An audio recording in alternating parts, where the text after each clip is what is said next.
Ladies and gentlemen of the Royal Ballet, this is your 5-minute call for this evening's performance of The Sleeping Beauty.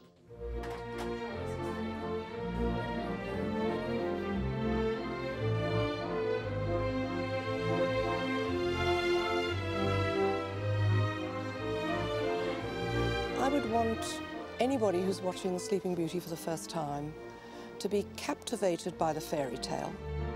It's magical dancing at the Royal Opera House, and imagining that Marg Fonteyn has danced the role on that stage, and she's probably felt exactly the same buzz that I possibly feel.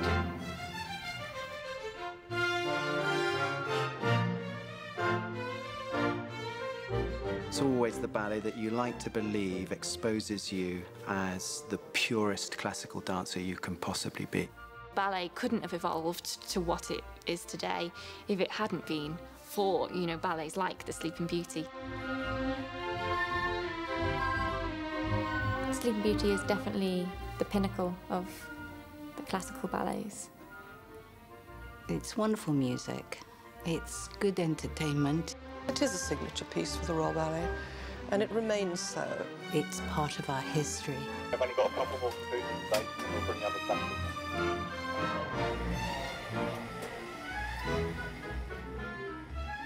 The production of The Sleeping Beauty that the Royal Ballet are doing at the moment is a recreation of the production that reopened the Opera House at the end of the Second World War. The aim is to create that atmosphere of that production of 1946.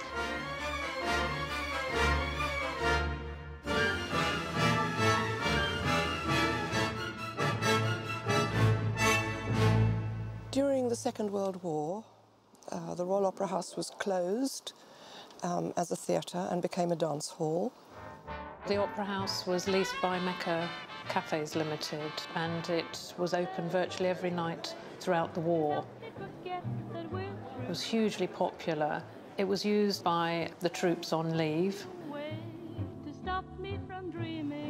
The Royal Ballet was then called the Sadler's Wells Ballet, and of course they danced all over the country, entertained people everywhere, factories, any place they could stage a ballet they did.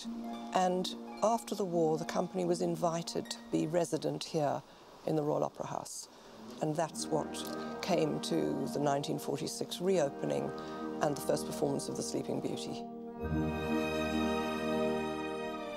When Ninette de Valois was invited to bring her ballet company here, she decided to mount a new production of The Sleeping Beauty.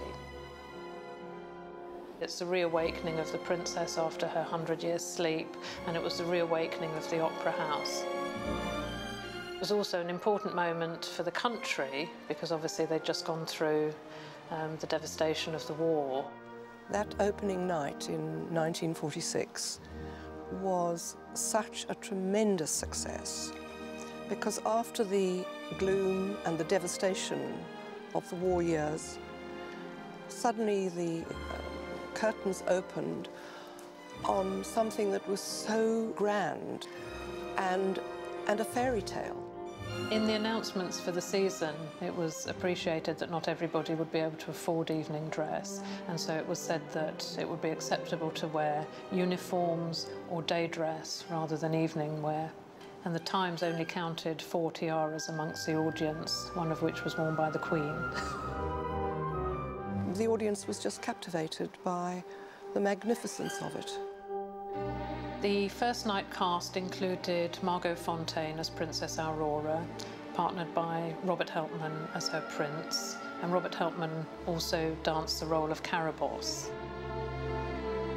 The designs for the costumes and the scenery were by Oliver Messel. This was his first major work for the Royal Opera House, and he really rose to that challenge. It was his sense of colour and his opulence, but the opulence was made out of nearly nothing because everything was so short after the war that he used pipe cleaners, he used gold paper, anything he could get his hands on to fake, and then in fact even used things like paper doilies to make the lace cuffs. The colours for the costumes were quite pale, but he always used splashes of colour that really kind of made things sing and brought them alive.